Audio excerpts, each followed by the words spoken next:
Okay, so for today's expose, we are doing Vindicator.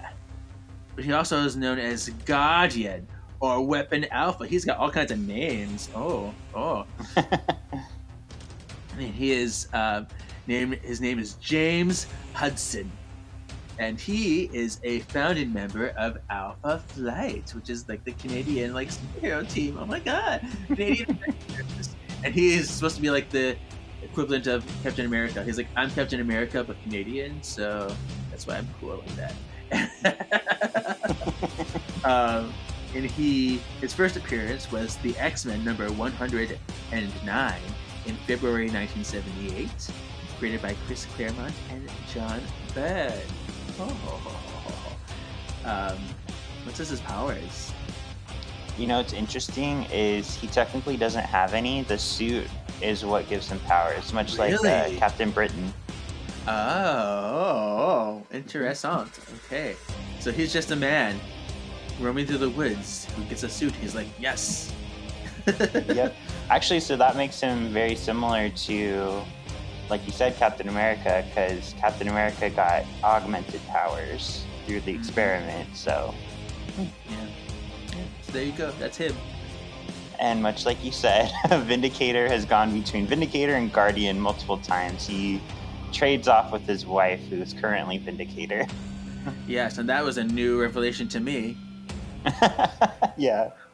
This episode started getting to it, but he's like, Heather. I'm like, Heather? Who's Heather? Right? Oh, Heather. What an interesting name. It just seems like such a Valley Girl name. Heather! Oh my god, Heather. I know, they really do just throw us in. Like, who the fuck's Heather? And why was Wolverine yelling for her? I was so confused. Well, let's get into it. I go where I wanna go. Jean. Scott! Jean? Scott! I summon the Arctic winds! No more mutants! I summon the Arctic winds! No more mutants! I summon the Arctic winds! No more mutants! There's always more gators in the bayou. Don't get a boomer. Hello and welcome to Hanging with the Hollowells. My name's Sean. I'm the ultimate excavationist. Ooh, and I'm something of an X-fan myself. Kevin.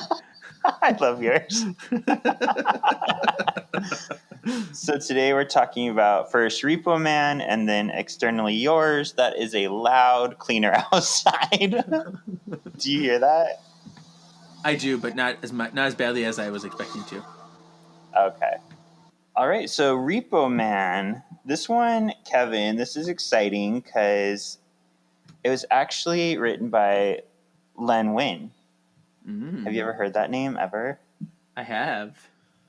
He Who's that actually guy? he's the creator of Wolverine. So he actually wrote a few of these episodes, which Julie and Eric very highly praised, because when you get an original writer from the comics, that's credibility right there.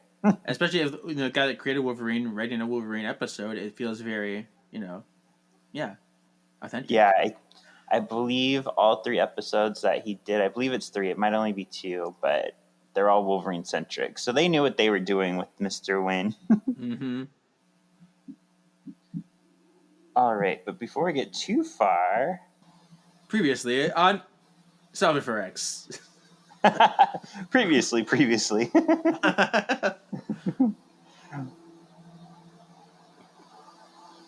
There's that cleaner again. There's that cleaner. Oh, the cleaners. We don't like them. No. There we go. Okay, so on Till Death Do Us Part, we asked the question of, do you like Mr. Sinister as a Freudian doctor from the late 1800s who is transformed by apocalypse, or as a child making an affectation of evil? What are your thoughts on this one, Mr. Kevin? Oh, didn't I give it in that episode? I think I did. Where Yeah. I mean, in theory, the manifestation intrigues me more, but ultimately I'm happy with what we got, just because the Sinister character would have been changed completely otherwise. So, Yeah. Yeah, I agree. I think he evolved the way he needed to. yeah. And the next question was, what character do you want to see Allison Court voice in X-Men 97? So I said Magic. Who was your final pick? You said Magic. I still think. I mean, Magic would be really good. When you brought that up, I think. But we also mentioned her being like Kitty Pryde would be pretty cool too. So I would be okay with either one of those. Yeah, I'm more of a Magic fan, so I'd lean more towards her. But yeah, I'd be happy with either, like you said. Yeah. All right, so Repo Man aired November 20th, 1993, and it was directed, once again, by Mr. Larry Houston. All right. Is it me? It's you first. Okay, I start. Wolverine walks through the wilderness yelling for Heather! Heather! Bones come up and trap him as Vindicator splodies him from the ground. He admitted he called Wolverine out here as a ruse. Heather didn't call him. The other members of Alpha Flight attack Wolverine from behind. They aim to take him back. Okay, this is weird because Wolverine kept saying shaman. I'm like, why is he saying it shaman? Isn't it shaman? Yeah, I always think of it as shaman as well. I'm thinking maybe Cal did not know how to say the word properly. Or maybe knew what the word is, like shaman. Like, do you know what a shaman is? I don't know what a shaman is. I know what a shaman is, but sure. Shaman pulls a staff out of his Harry Potter bag and distracts Wolverine long enough for Aurora and Northstar to pick him up. Twin, sister, brother, love it. Wolverine frees himself and houses in the trees as Alpha Flight leaves. It's kind of ironic now that I think about it that like Northstar is gay, but the only way he gets powerful is by holding a girl's hand. I trust you. That's fucked, Marvel. That's fucked. You know. So I thought Wolverine was very sweet to save the owl lady because yeah, she was under a tree. She's like, "I'll grab you, even though you're fighting you. I'll save you." I'm like, aww. Yeah, he seems like he actually does care about these people. Just like everything was gone about the wrong way. Yeah. So I put this as a cameo because we got Vindicator, Puck, Shaman, Snowbird, Aurora, Northstar, and Sasquatch. Come out, wherever you are. Don't worry about us, Dingo. We'll make sure we can. Cameo. Yes. So, and all of these were, they first appeared all together in Uncanny X-Men 120, April 1979. Okay. And a lot of these I didn't know. I knew a few of them. Like I knew the Northstar and Aurora, but like the owl lady, I'm like, who's this owl lady? I was like, I don't know you. I don't know this Puck man who's always just flipping around in a ball. I don't know. Yeah, it's funny because like especially Puck and Sasquatch have been in the Sword comics. Like they are on a space station in like a new Alpha Flight, so they've become kind of like deeper characters. Of course, so has Northstar. Ever since they've been more open about him being gay, he's become like an icon for the gays. Sure. And Aurora started becoming a thing later on in the book. She's actually sleeping with Deacon. Oh, that's right. Oh my gosh, that's right. I totally forgot. Because I'm like I'm not up to date with the modern times, but yes, that's right. Yeah. Look at her. So look at her. Woo!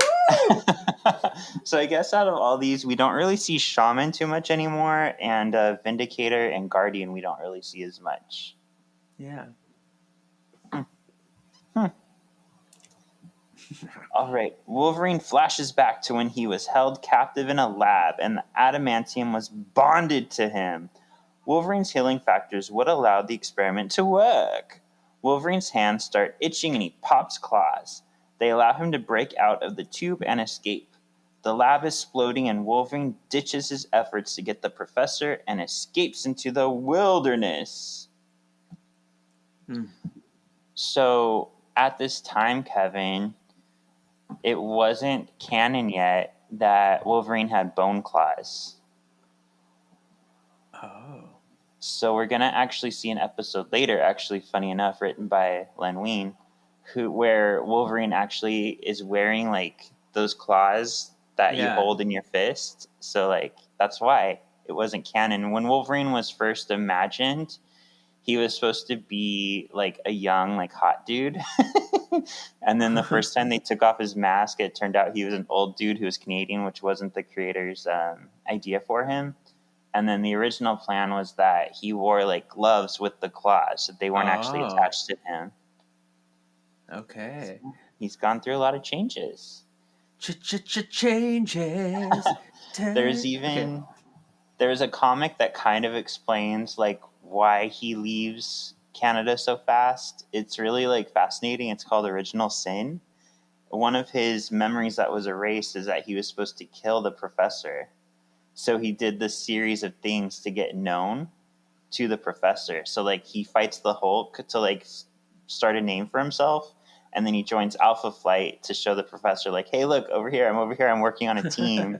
So that way the professor would recruit him and get him close. So when the professor found it's a diss to those people that he's like, yeah, just look at me so I can leave you later. Yeah. And then the professor, like, messed up his mind to make him, like, forget a lot of it.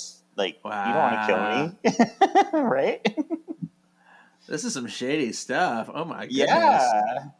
That's why some people think the professor is like not the greatest. Yeah, he's much more of a jerk than Scott.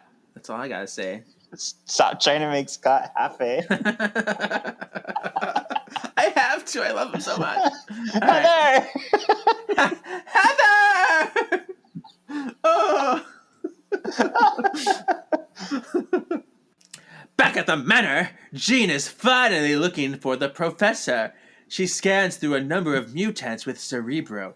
Cyclops, Rogue, and Gambit creepily watch from behind. Cyclops mansplains how Cerebro works to Gambit. Man, come on, man to man. You don't understand? She's using Cerebro. Yeah, that thing that's been here this whole time that you should know about, but I'm still going to explain it to you. Yeah. So, Kevin, did you notice all the cameos that were going on here? Come out, wherever you are. Don't worry about us, Dingo. We'll make sure we can. Cameo. There's a lot that came through. I don't know if I got them all. I know I saw Psylocke for sure because she spoke out to me, or she I was like, ooh, I haven't seen her ever, so she's new. And yeah, I think there's I think I saw Nightcrawler in there. I don't remember all of them, but all right, well that's okay because I wrote them down. We've had Domino, Nightcrawler, Archangel, Cannonball, Psylocke, Quicksilver, and Scarlet Witch. Oh, so the Magneto kids that might not be Magneto kids anymore. Like they keep. I know, I hate that so much. But you're right. We've actually seen all of these before, except for Archangel and Psylocke. I can't remember if we saw Quicksilver and Scarlet Witch before. I don't think we did. I don't think we did. No. Mm-mm. Cool.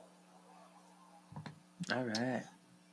Back in his tree, Wolverine watches as Alpha Flight searches for him. How does he say it? Shaman.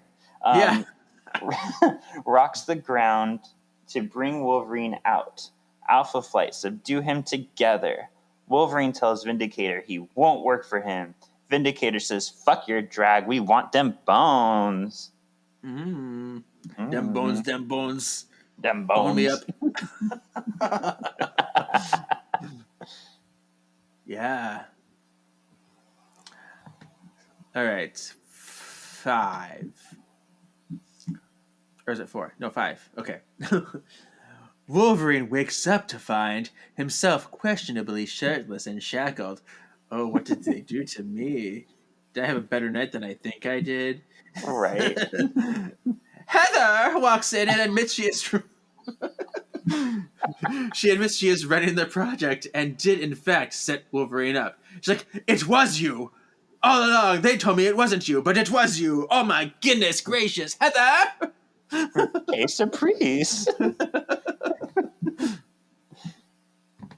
In a flashback, we see stripper Wolverine walking bareback through the wilderness.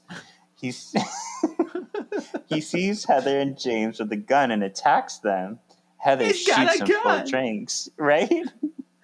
He wakes up in Heather and James's house. Heather is surprised when he pops his claws and gets free. We get a montage of Wolverine being helped by the couple. They bring him into Department H as they and Wolverine to Alpha Flight. Wolverine demands to be repaid by finding out why they did this to him, and he also wants to be called Wolverine. Yeah. So were these people, these Heather and James, were they just regular people that like were recruited by a Department H, or were they already working for them and decided to use him? I'm trying to. In the show, it seems like they come across him by accident. I think in the comics, there's more to it, though, if I remember right. I think it was more purposeful. Mm. Yeah. Questions. Everybody just wants to use him. Yeah. Kevin. What? I love this scene when Heather is like helping him and his claws pop, and they're both like, "Oh." It's so funny. It's so dramatic. They're like, was I helping you a little too nicely, Wolverine? Did I pet you a little bit? I didn't mean to. I'm sorry. Is that your claws? You're just happy to see me. Oh, yes. So, but yeah. So that's they go. There's their faces. They're shocked. Yeah. All right, scene 7.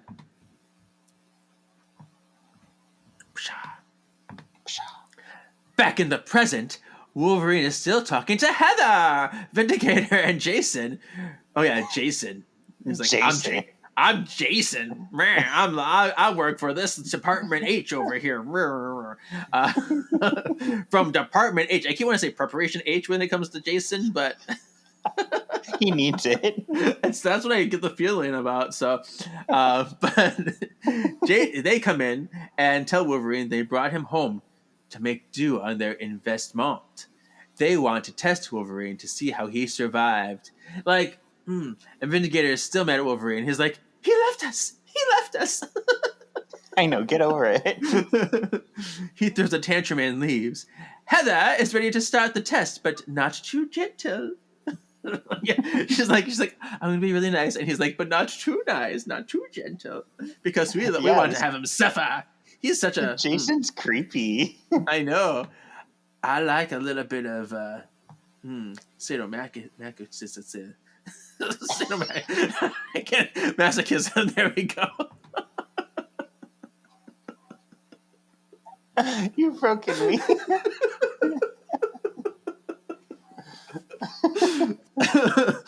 I never know what's going to come out. It's crazy. Yeah. Back in the Savage Land, Professor X is amazed by the Savage Land, and Magneto does his best to ignore him. They are ambushed by Vertigo. She makes them dizzy and fall down. Professor X cuts the bridge they're on to escape. They calmly walk away. It's like, hey, thanks for your time. Bye. And this, I did not know who this person was. I just called her Groovy Savage White Old Lady Storm. Rolls right off your tongue.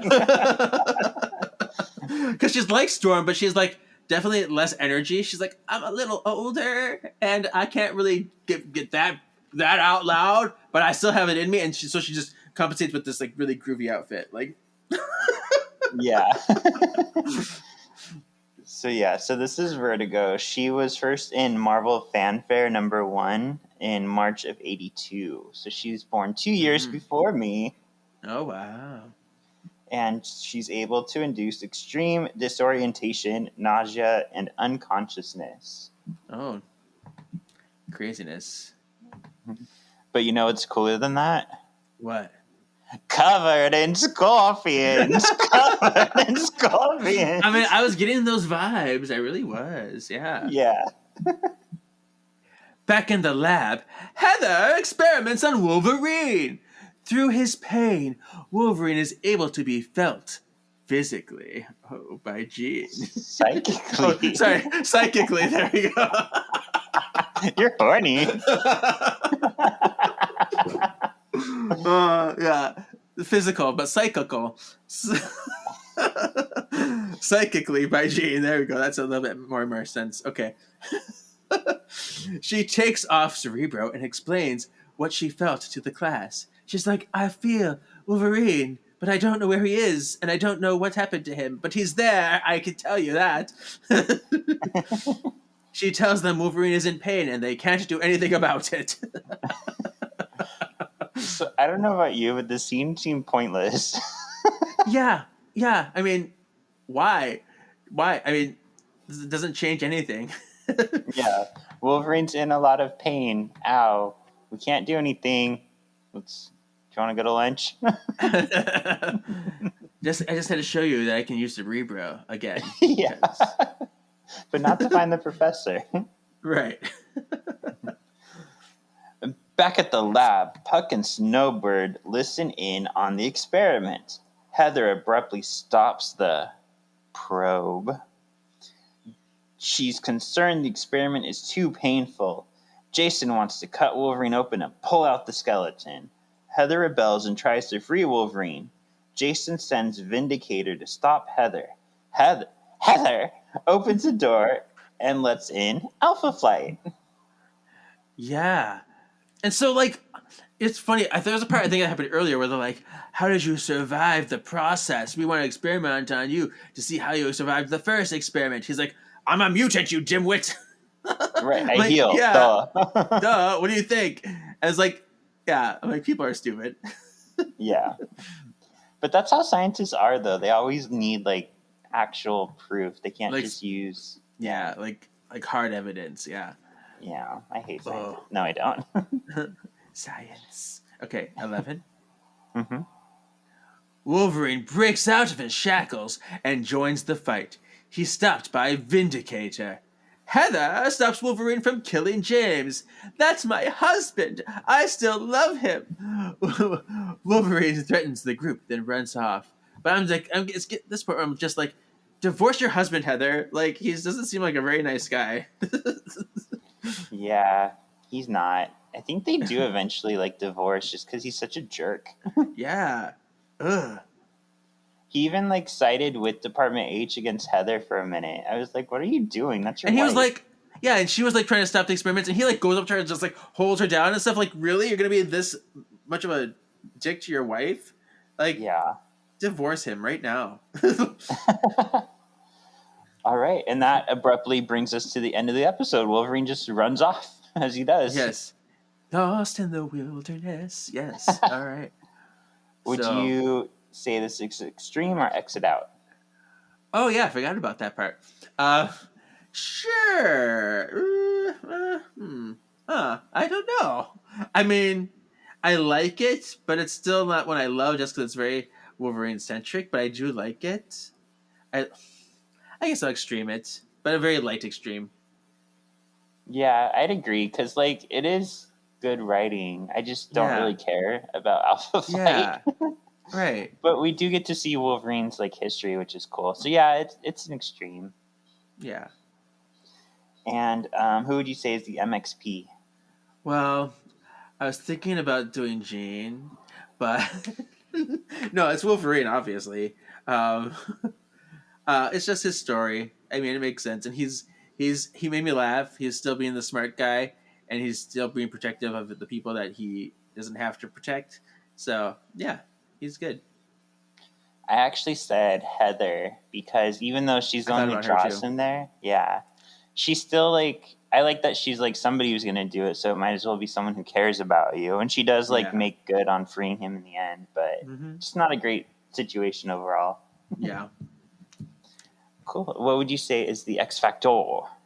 So the X Factor I have is that we got to see some Weapon X history stuff, which I think at this point is quintessential X-Men, because I think they do that in every X media that's existed. So the fact that we see that, I'm like, yeah, it's just what we know for as X-Men to be, and it's just some of that lore, and it's great.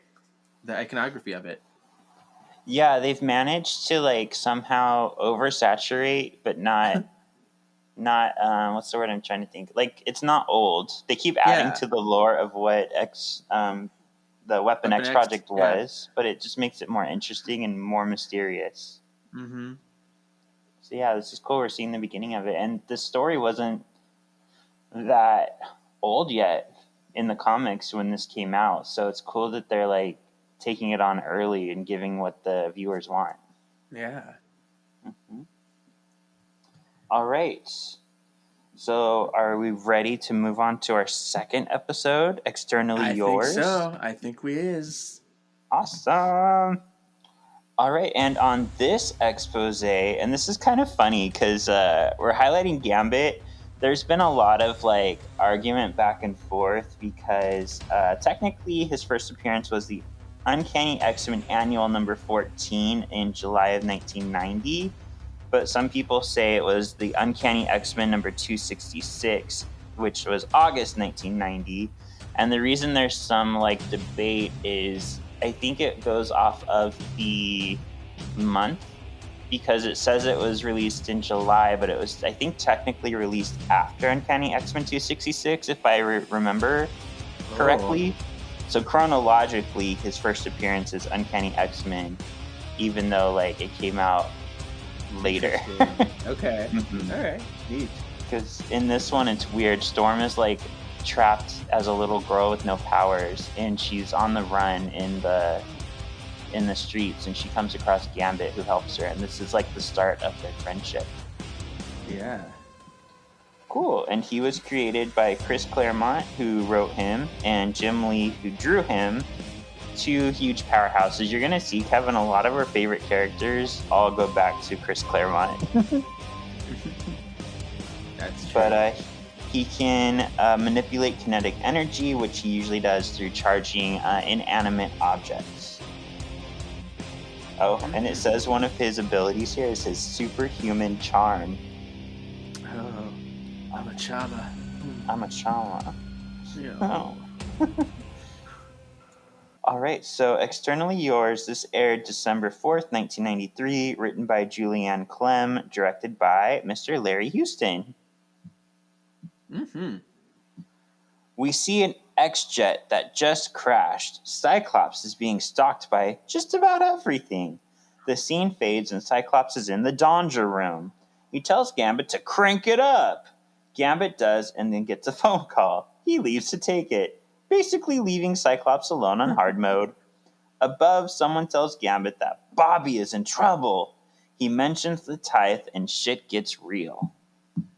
So they can actually get hurt in the Danger Room. I always thought that was just like, I mean, maybe someone has to regulate it so they don't, I guess. Yeah, because in the Danger Room, it's hard light manipulation, so it said it's like light projections that can feel real. Yeah. But we find out later that Professor X put on like a safety mode where it can't actually like hurt anybody. What's the word? Like danger. They can't take anybody's life, I guess. Okay. So you can still like get your bruises and stuff, but you can't like die from it. Right. Okay. And that becomes like a big story element later with the Danger Room. Gotcha. But not in the show. Yeah, because I was just trying to clarify that for my brain. Mm-hmm. Cool. But yeah, Cyclops was so cool in this. I mean, he was a badass. Just lone man, like taking on all these people that are morphing into all their past like foes. Like, ooh, there's that one weird like gray tentacle thing. I don't know what that was, but it reminded me of like Krang from Ninja Turtles, that pink stomach thing. And it's weird because it looks almost exactly like Krakoa, which was one of like the first like things that like Storm and the new X-Men fought. But like Krakoa was green, like more of an island, and he doesn't live in lava; he lives in water. So yeah, I don't know. I couldn't find any notes. He vaguely like makes me think like of another character, but I don't know. I don't know if I'm missing something or if he was made up for the show. Okay. Yeah, I just think of the Ninja Turtle thing, Yeah. but that's all I got. Just giant and gray. Oh, I forgot. I have a quick correction. Okay. Shawnee from last episode was actually in one of the comics, Kevin. Oh. Yeah, I forgot. She was like a really quick part, and Storm did go in and help her with her pregnancy and her birth, but she did not give birth to Mijnari. But there was an elder in the village named Mijnari, so that's most likely where the name came from. Gotcha. Okay. Well, cool little thing to know. Yeah. I forgot. Julia talked about that live, and then when I was looking up Mijnari to draw, I came across the old man character. I was like, damn it, I forgot. Well, see, this is why your drawing stuff is very helpful. Yes. Yeah, I don't think you've ever told anybody, but the people, the little promos you put on the Instagram are all your own works, your own hand drawings, which is very impressive. You know. Thank you, Kevin. Yes, they is. Yeah, I love that, and it makes them very unique to the show. It's not something we just pulled from the internet. This is something that's unique for us, and I really love it, and I appreciate it. All right. Is it two? Okay. Two. Rogue coffees on by and sees Cyclops getting the shit kicked out of him in the danger room. She's like, Gambit, what the hell's wrong with you? She walks in on Gambit and stops the danger room just before it eats Cyclops. She tells Gambit, but he seems out of it. He tells her, they're going to whisk my brother, and leaves in a daze. So I had the opposite thought of you. I was like, Cyclops is such, like, he's so full of himself. Like, oh, just put it on the highest setting. I got it. But I guess, like, he was challenging himself, expecting that Gambit would stop it if it got too dangerous. Right. Yeah, it's like when you get on a workout where you feel pretty confident with your workout, and you're like, oh, I think I can take a little bit more of a challenge today, and then it was amped up more than you can handle. So yeah, think of it that way. Okay. But I still think he was doing a really good job for the most part. He was. He held his own for a while. Yeah. Down in the danger room, Cyclops lays model-esque and chesticles exposed on the floor. Jean comes to his aid. Rogue enters and mentions Gambit's brother. You know what? I thought I had a note here of who he sees in the danger room. It's most of the people we've already seen in the show, like Apocalypse, Sinister, Omega Red, Juggernaut. But then there's like the green, like the alien that's wearing like the cutoff top. Yeah. I think that was a Xenox. Okay. Gambit leaves in an X-Jet and remembers him and Bobby in the Thieves Guild. We see that the thieves lost the tithe to the assassins because the Chosen One was late. The Assassins Guild are given strength. The thief man nervously drops the tithe box, and the X-Ternal banishes him. Bobby and Belladonna are picked to be the next Chosen Ones. So I don't understand how this works. I just didn't understand what this was. Okay, let's talk about it. And you're right, Belladonna's in this, so we saw her real quick in season 1, which is cool. Yes, his little flashback. So we see her in here.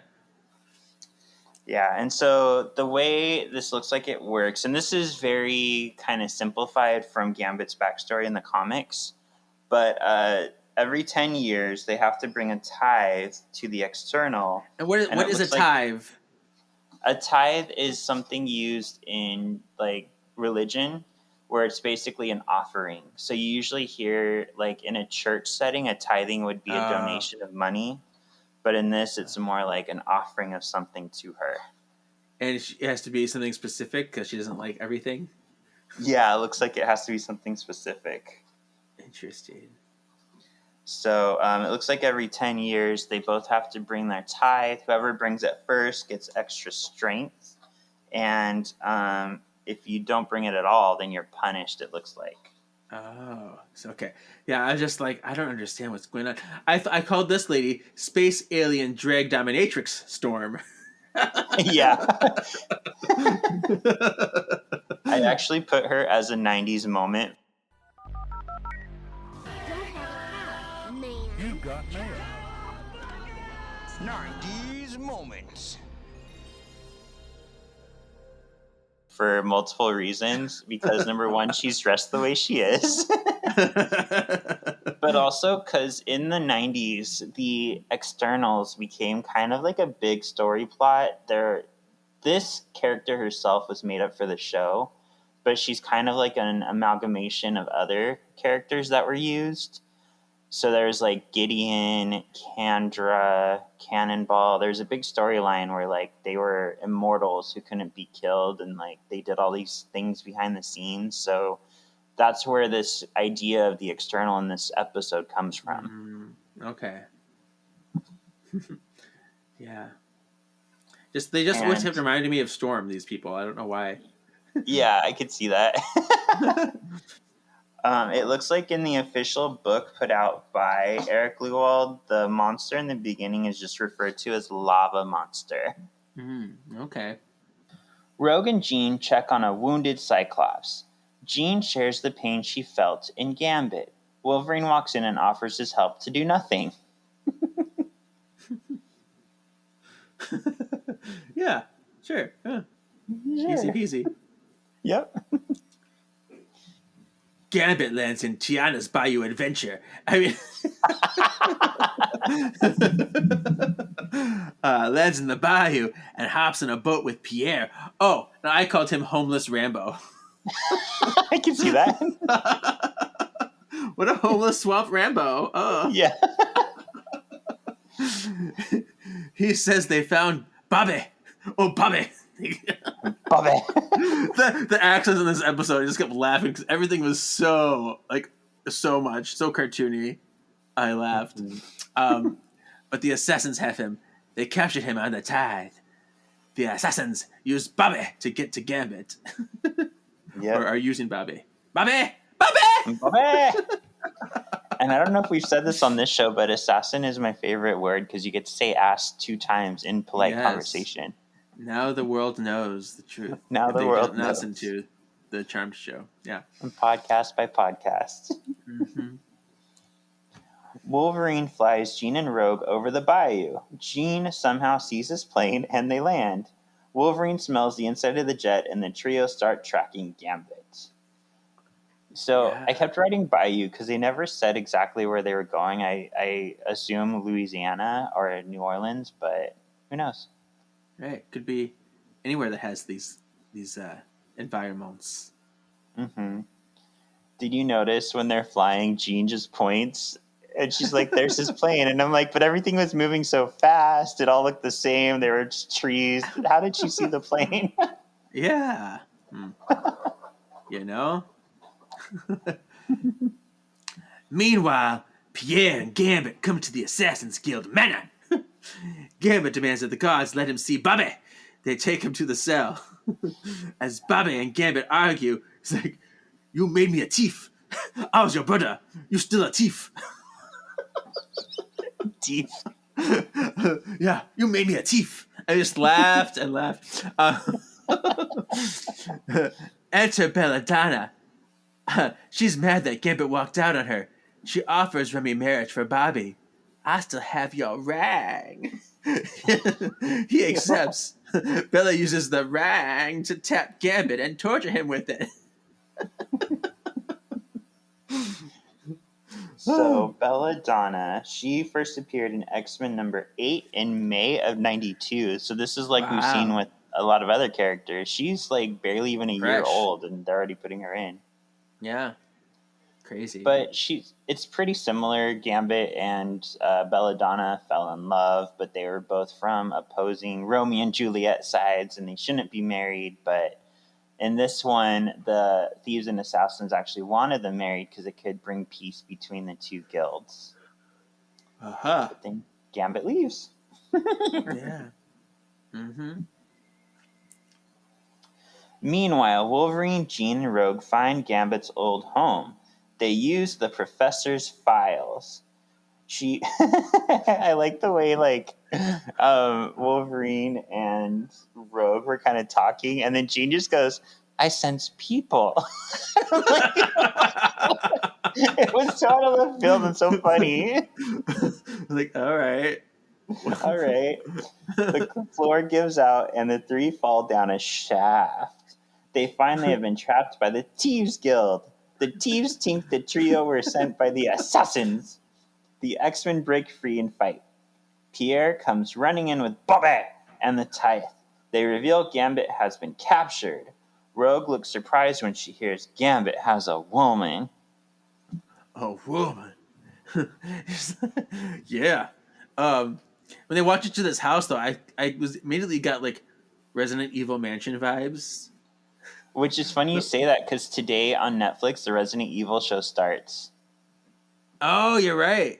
Yeah. Cal coincidence. Yeah. It was very Resident Evil, though. You're right. Yeah, they walked in there and just like, oh, you go that way, you go this way. I hope this isn't Chris's blood. You know, like. You know what I found funny about the entrance? What? This goes back to our Hammy episode, Kevin. So they fall down that shaft. I didn't see Rogue flying over to save Jean. Jean quickly saved herself. Yeah. Ha-ha. So that goes more to she manipulated and used Rogue to save her, to be like, good thing you got your powers. Uh-huh. It's very, see? Ooh, Jean. Mm. Yep, she's the big mastermind. Yeah. All right, 10. Gambit is all decked out for his wedding. Yum. He rips off the clothes, and oh yeah, that's, you know, I love a man in a suit. I have a bit of a suit fetish for people who don't know. So yes, it is nice. Now we all know. Now you all know. He rips off the clothes and tells Bella there's no way he'll go through with this. Bella tells him he doesn't have a choice. She gave a fake tithe to the thieves to set them up to be killed by the external. Oh my gosh! Traitorism! How evil. Traitor. I know, Yes. This is dark. She just is saving Gambit. That's it. Yeah. I'm gonna kill your family. Yeah, I'm Man. killing your brother and all the people you grew up with, but do you love me? Yeah. Yeah. I still have your rat. Kiss. The X-Men watch as Bobby prepares to offer the tithe. Gambit walks in late with the assassins. Bella intros Remy as their newest member. Gambit pushes her and tells everyone it's a trap. Fighting ensues. Rogue gets real excited when it looks like Gambit isn't into Bella. Rogue pushes Bella, so Bella shoots Rogue. There's a lot of things that happen with this. I remember Bella down the left, she's like, she has this really this crazy laugh. I don't know, it was weird. So that made me laugh. And then I was like, ooh, Rogue likes Remy. And then she's like, Seducer, get away from my husband. It's like, Remy may have kissed a lot of girls, but he's only in love with one, or whatever, with something like that. Yeah. Did I finish this? Oh yeah, no, you read that. Yeah. 12.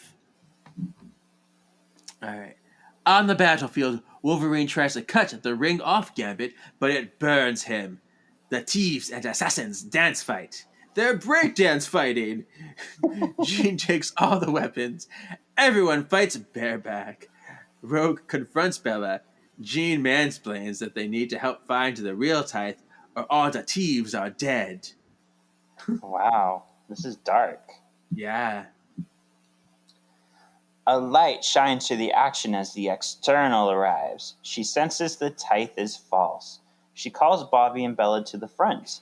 The X-Ternal starts to punish the thieves when everyone tries to mansplain that the assassins cheated. Jean mentally shows the X-Ternal the truth and then faints. The X-Ternal sees Bella for what she is and ensnares her. Gambit saves Bella by just having her powers taken instead of killing her.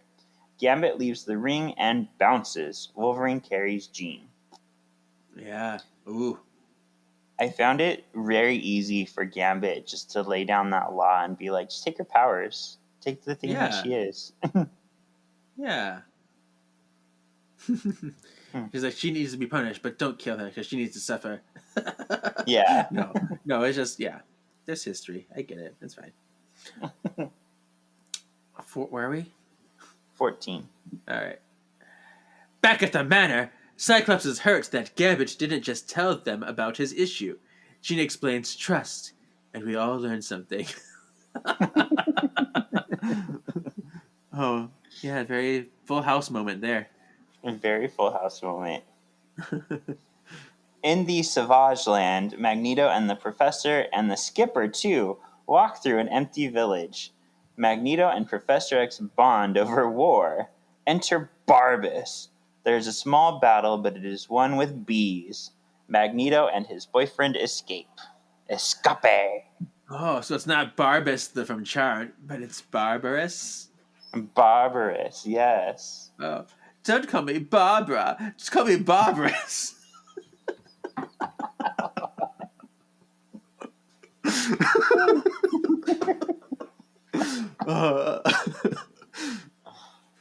Anyway. So, Barbarous.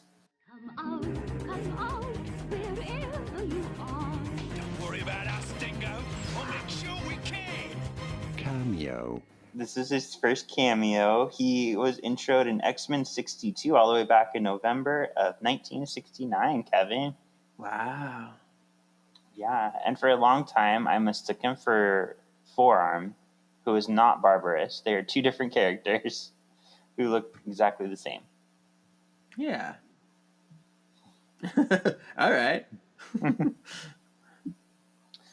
All right, so that brings us through another episode. So would you say that X-Ternally yours was Extreme or X Out? I'm going to extreme it. Even though I didn't quite understand it, I still had a good time with it. Yeah. Because I know it was really fun. I loved the accents. I love the costumes. I love the craziness of it all. Yeah, I think it was a lot of fun. Yeah, this one's always memorable to me. So yeah, I put it as Extreme also. Yeah. Who would you say is your MXP? My MXP for this one is Cyclops. Why? Because him in that danger room was like super cool and super hot to me. I mean, it has nothing to do with the real meat of the episode, but it made an impression on me. I'm like, oh, Cyclops is getting it. Look at him fight these guys. Oh, I love it. And I'm like, yes, he got my heart in this one. Okay. My MXP was Jean. Okay. I felt like she was so nurturing to Cyclops. She also was so willing to go after Gambit, and then she's the one who ultimately convinced the Tithe not to kill the thieves. Yeah, that's a good one. Yeah. What would you say is the X factor? I'm gonna say something that's very X-Men, very typical of X-Men to do, is having characters confront their demons in the past and see their history, and you get to learn about them. And I'm gonna say Gambit going back and dealing with some of his unfinished business and dealing with the family and dealing with the people in his life and having a bit of a resolution with that. Yeah, I would agree. For better or worse, every single character has this huge, crazy backstory, where you find out their parent is an alien or a time traveler, and it gets to a point where you're Yeah. how come none of them just had a normal childhood? You know what I mean?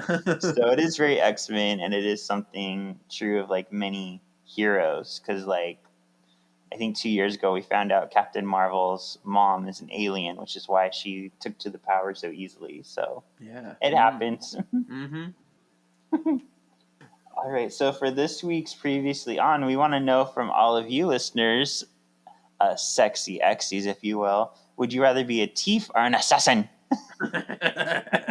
Yeah. Ooh, that's a good. Ooh, who would I be? I'd probably be a thief. Just because I'd be it's a fun to Thief. say. Well, Assassin's fun to say too. Both of them are fun to say. Thief and Assassin. But I feel like Assassin, like, you're killing people. Like, I Thief, know. you're just stealing. That's more funner. Right. Yeah, I feel like I wouldn't feel as bad. And I can be all Robin Hoody about it and stuff. Yeah. And and Robin Hood is such a cool little fox, so Yeah. He made our sexiest Disney characters list with Rachel and Victoria. well, it's extremely common for him to be among women, like the first crush, the first Disney crush. He's Wow. among that with a lot of people. I found this like if you like surveyed a bunch of women who grew up at that time or whatever, he was a lot of their first crush. I don't know. That's crazy. Yeah. So that's I know. what it is. Actually, I heard there was like a study that a lot of people of our age group are furries because we did grow up with these strangely sexy characters. Anthropomorphic animals. Yeah. Yeah, like I think her name is Lola Bunny from Space Jam. Mm-hmm. A Yeah. lot of guys like identified with her as their first crush, and she's a rabbit. Right. So it's crazy the way that these movie makers created these characters. So, yeah. Yeah. Well, anyway, somehow we got onto that conversation. Next week we will be doing Time Fugitives Part 1 and 2. Oh, okay. Oh. Time. If people want to spend more time hearing your voice, Kevin, where can they do that? Yes. You can find me on the Hanging with the Hallows. We just finished that up, so you can still go back and listen to the old episodes or the new quiz show that's coming out, or is out. I don't know by the time this comes out. Either one. And then this will be out first. Never mind. But yeah, listen to anything that's on there, or you can find my other podcast, Words of the Witches, where we're covering the Charmed novels, and we're nearing the end of those, and we'll be getting into the comics. Rashawn will be on that. So yeah, lots of stuff's happening. Or KGZ87. Cool. And you can find me on Once Upon a Cult, where we are back and we just talked about Teal Swan. And you can find me on Marvelous Galaxy of Disney, which we just added Rachel to our little pairing with me and Alan. Cool. And thank you for listening, and we'll see you next week. Yeah, see you next week. Thank you.